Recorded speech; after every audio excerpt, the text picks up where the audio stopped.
आज जो है हम लोग क्वेश्चन ऑफ द डे में क्वेश्चन देखते हैं कि क्या है। देखिए, फर्स्ट क्वेश्चन क्या कहता है कि दो संख्या जिसका अनुपात जो है 3 और 5 का है, प्रत्येक में 10 जोड़ा जाता है तो अनुपात जो है 5 और 7 का हो जाता है। तो कह रहा है कि छोटी संख्या ज्ञात करें। ठीक है, क्वेश्चन में क्या कह रहा था कि संख्या जो है 3 और 5 के अनुपात में है, और इसमें भी हम क्या किए, 10 जोड़े, और इसमें भी हम 10 ही जोड़े हैं। तो ये हो जाएगा आपको 5 और 7।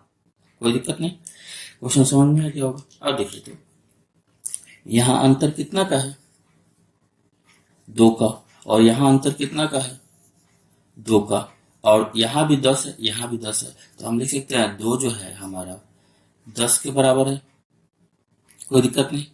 तो एक किसके बराबर होगा, 10/2 यानी 5 के बराबर हो जाएगा। ठीक है, तो दोनों में छोटी कौन दिख रही है, 3 है। तो 3 किसके बराबर होगा, 3 × 5 यानी 15। बहुत ही आसान क्वेश्चन था। ठीक है, तो ऑप्शन नंबर कौन सा सही है, सी सही है। ठीक है, चलिए नेक्स्ट क्वेश्चन देखते हैं।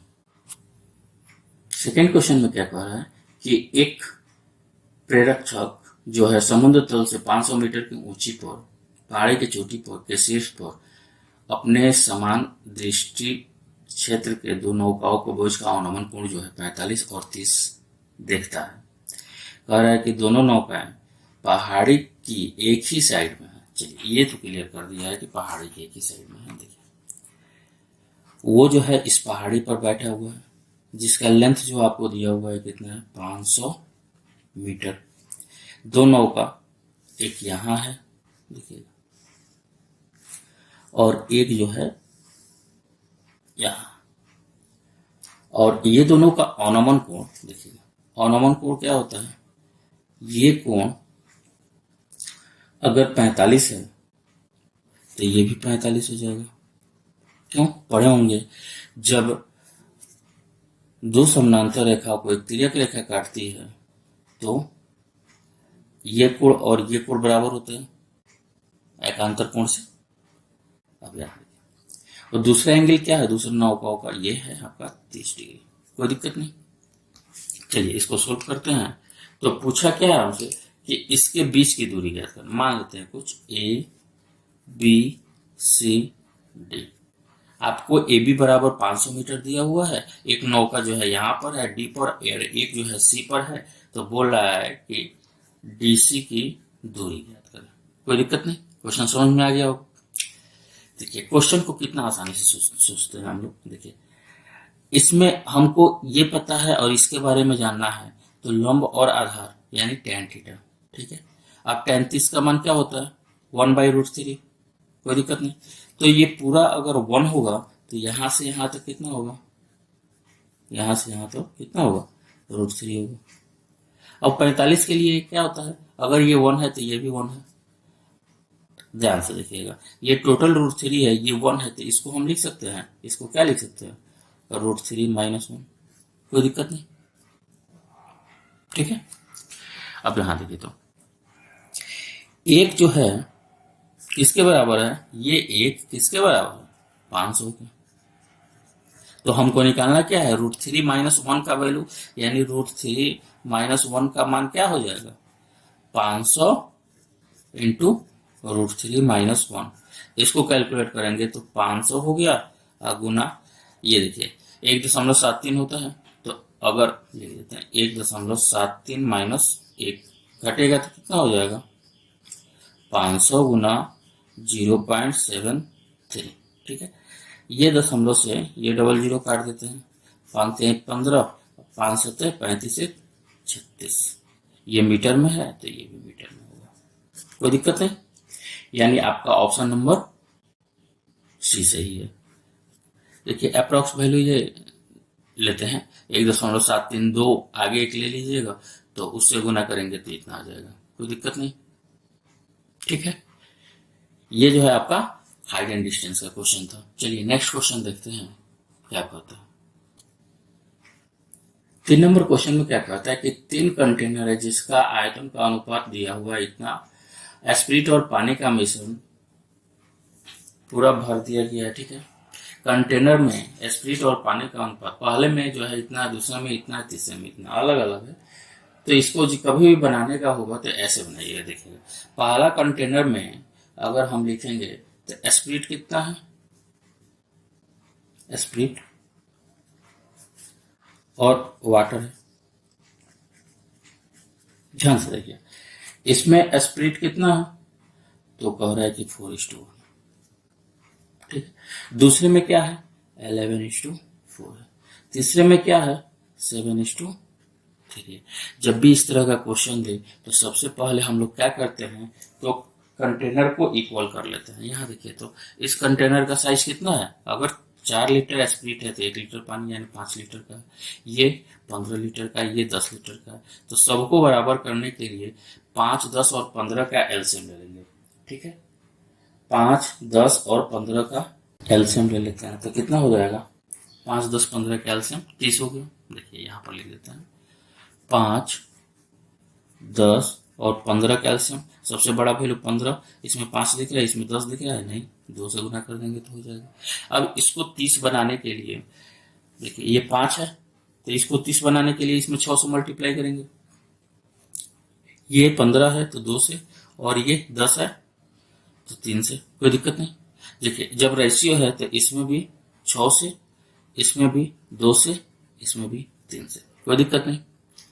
अब देखिए, कह रहा है कि पहले कंटेनर का आयतन जो है 3 है, तो ये टोटल वैल्यू में हम, सॉरी 2 है तो 2 से, इसमें 3 है तो 3 से, इसमें 4 है तो 4 से गुना कर देते हैं, ठीक है। अब बताइए, तो एस्पिरिट और वाटर का रेशियो क्या हो गया, देखिए तो एस्पिरिट और वाटर का रेशियो क्या हो गया।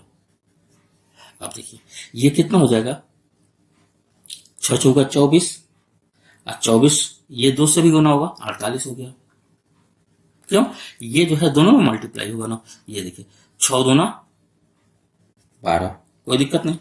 11 दूना 22, 22 तिरका 66, और ये 4 दूना 8 तिरका 24, ये 7 तिरका 21, 21 चौका 21 चौका 4, 4 दूना 8, 84, और ये देखिए 3 तिरका 9, 9 चौका 36। समझ में आ गया हो। अब क्या करेंगे, ऐड कर देते हैं। ऐड करेंगे तो ये कितना हो, 6 4 6 4 10 8 18 के 8 हासिल 1, 18 1 19, और ये कितना 6 4 10 2 12, और 3 2 5 1 6 1 7, यही होगा। देखिए, दोनों में 18 से काट देते हैं तो 18 से 18 कम 18, 18 कम 18, और ये 18 चौका 72, तो कितना आ गया 11:4, यानी आपका ऑप्शन नंबर सी सही है। कोई दिक्कत नहीं, एक बार फिर से समझते हैं। देखिएगा क्वेश्चन, एस्पिरिट और वाटर में पहले में जो दिया हो 4:1, सेकेंड में जो दिया होता 11:4, थर्ड में दिया होता 7:3। जब भी इस तरह का क्वेश्चन बनाना हो तो क्वांटिटी जो है सभी कंटेनर का इक्वल करते हैं। तो यहाँ देखिए, ये टोटल 5 लीटर का, ये 15, ये 10, 5, 10 और 15 का एलसीएम ले लेंगे तो हम लोग का कितना आ गया 30। देखिए, इसको 30 बनाने के लिए, देखिए इसको 30 बनाने के लिए 5 था तो 6 से गुना किए, तो 6 से दोनों में गुना करें। इसको 30 बनाने के लिए 15 था तो 2 से गुना करना पड़ेगा। इसको 30 बनाने के लिए 10 था तो 3 से गुना करना पड़ेगा। यहाँ तक का तो काम हो गया, लेकिन शुरू में ही दिया था कि सभी कंटेनर का अनुपात जो है 2, 3 और 4 है, 2 है, 3 और 4 है, ठीक है। इससे गुना कर दीजिए, और गुना करने के बाद ये आपका डाटा आ गया। अब देखिए, पहले कंटेनर में एस्पिरिट 48 है तो वाटर 12 है, दूसरे कंटेनर में अगर 66 एस्पिरिट है तो 24 वाटर है, 84 एस्पिरिट है तो 36 वाटर है। सबको जोड़ेंगे 198 हो जाता है, सब वाटर जोड़ेंगे तो 72 हो जाता है। तो अनुपात क्या होता है 11:4 के अनुपात में होता है। कोई दिक्कत नहीं। चलिए नेक्स्ट क्वेश्चन देखते हैं। जो दिया हुआ है AB 10 cm, BC 8 cm और CA जो है 6 cm है respectively, and the if M is the midpoint of BC and MN parallel to AB to cut AC at N, ठीक है। The area of trapezium AB MN is equal to, question समझिएगा, question में दिया हुआ है, देखिए यहां जो है आपको 6, 8 और 10 दिया हुआ। अब ध्यान से देखिए तो ये ट्रिपलेट दिख रहा है। ट्रिपलेट मतलब समकोण त्रिभुज दिख रहा है कि नहीं। समकोण त्रिभुज ट्रिपलेट कैसे होता है अगर नहीं जानते हैं तो मेरे ट्रिगो के सेक्शन में ट्रिपलेट कैसे जल्दी निकाला जाता है उस बता चुके हैं कि कैसे ट्रिपलेट जो है आप बहुत तेजी से निकाल सकते हैं। देखिए इसमें जो दिया हुआ है,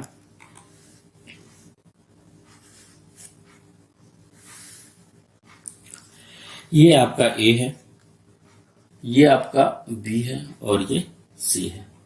ए बी आपका 10 है और बी सी आपका 8 है, ये 6, कोई दिक्कत नहीं। अब देखिए क्वेश्चन में क्या कहता है कि एम जो है मिड पॉइंट है, एम जो है इसका मिड पॉइंट है, ठीक है। अब एक चीज पढ़े होंगे, अगर किसी मिड पॉइंट से समानांतर रेखा काटेंगे खींचते हैं तो इसके भी मिड पॉइंट पर जाके मिलता है, यानी इसको एन पर मिलता है। क्वेश्चन में दिया हुआ है एसी को एन पे कट करता है, कोई दिक्कत नहीं। ये थेल्स प्रमेय का प्रमेय क्या कहता है, जब भी किसी ट्रायंगल में, समझिएगा इस बात को, जब भी किसी ट्रायंगल में अगर इसके मिड पॉइंट को मिड पॉइंट से इसके समानांतर रेखा खींचते हैं तो इसका भी मिड पॉइंट पर ही कट करता है, ठीक है।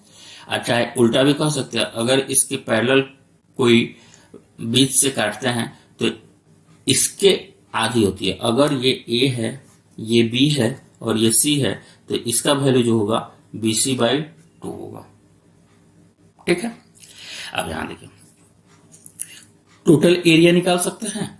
ट्रायंगल ABC का एरिया क्या होगा। अब देखिए समकोण त्रिभुज है तो 1/2 आधार गुना ऊंचाई 1/2 6 × 8 लिख सकते हैं। इसको काटेंगे तो 3, यानी कितना हो गया 24, कोई दिक्कत नहीं। अब यहां देखिएगा अगर ये मिड पॉइंट है, ध्यान से देखिएगा, तो ये 8 है तो ये दोनों आधा आधा हो जाएगा, मतलब ये भी 4 हो जाएगा, ये भी 4 हो जाएगा, और ये 6 है तो ये भी 3 होगा, ये भी 3 होगा, कोई दिक्कत नहीं। अब बताइए तो ट्रायंगल MNC का एरिया क्या लिख सकते हो, 1/2 × 3 × 4 लिख सकते हैं। इसको इससे काटेंगे तो ये कितना हो जाएगा, यानी 6। अगर हम टोटल एरिया में से ये एरिया घटा लेंगे तो इसका एरिया नहीं मिल जाएगा, तो कह सकते हैं ट्रेपेजियम कौन सा ABMN का एरिया जो होगा वो क्या होगा 24 - 6, ठीक है। 24 में से 6 गया कितना हो जाएगा आपको 18 आपको CM दिया हुआ है तो CM², यानी आपका ऑप्शन नंबर कौन सा, ये जो है सुटेबल है, कोई दिक्कत नहीं। ये आपका जो है ज्योमेट्री में थेल्स पर में एक पढ़ना है उसका क्वेश्चन था, ठीक है। क्या किए, टोटल एरिया निकाल कर ये छोटा वाला एरिया घटा दिया तो इसका एरिया मिल गया, कोई दिक्कत नहीं। चलिए नेक्स्ट क्वेश्चन देखते हैं। देखिए क्वेश्चन नंबर 5 में क्या कहता है कि ABC में BC, CA और AB इस मिड पॉइंट है क्रमशः DEF पर, तो समानांतर चतुर्भुज DEFP का क्षेत्रफल और समलंब चतुर्भुज CAFD का क्षेत्रफल का अनुपात क्या होगा। बहुत ही आसान सा क्वेश्चन है, समझिएगा कैसे। अगर कोई ट्रायंगल है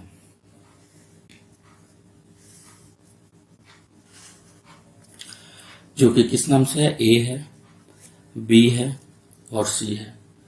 देखिए क्वेश्चन में क्या कहता है, BC का मिड पॉइंट है D, यहाँ D है, और AC का मिड पॉइंट है E, यानी E है, तो ये F हो जाएगा। क्या कहता है, अब इसको मिलाते हैं, कोई दिक्कत है। देखिए तो अब ये पढ़े होंगे आप लोग, ये आपको ज्योमेट्री में पढ़ना है।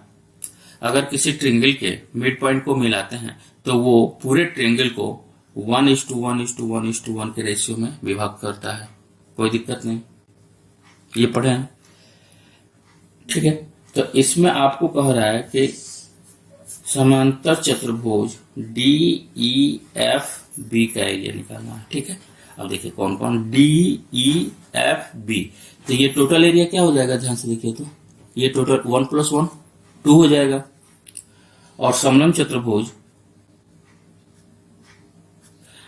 चतुर्भुज किसका, सी ए एफ डी का एरिया निकालना, सी ए एफ डी का एरिया। ये देखिए तो एरिया टोटल कितना हो जाएगा, 1 + 1 + 1 यानी 3। तो आपको पूछा क्या है, दोनों का अनुपात, तो अनुपात क्या हो जाएगा, अनुपात आपका हो जाएगा 2:3, जो कि ऑप्शन नंबर डी है। बहुत ही आसान सा क्वेश्चन था। ठीक है, अगर मेरा पढ़ाया हुआ आपको अच्छे से समझ में आ रहा है तो प्लीज अपने दोस्तों को भी बताएं कि इस चैनल को जो है सब्सक्राइब करें। रोज जो हम लोग को प्रैक्टिस करने के लिए मिलता है। हाँ, अगर कोई टॉपिक आप लोग को पढ़ना है, ठीक है, तो वो भी बता सकते हैं, उस पर भी हम वीडियो बनाकर अपलोड कर दूंगा। ठीक है, आज के लिए इतना ही, चलिए धन्यवाद।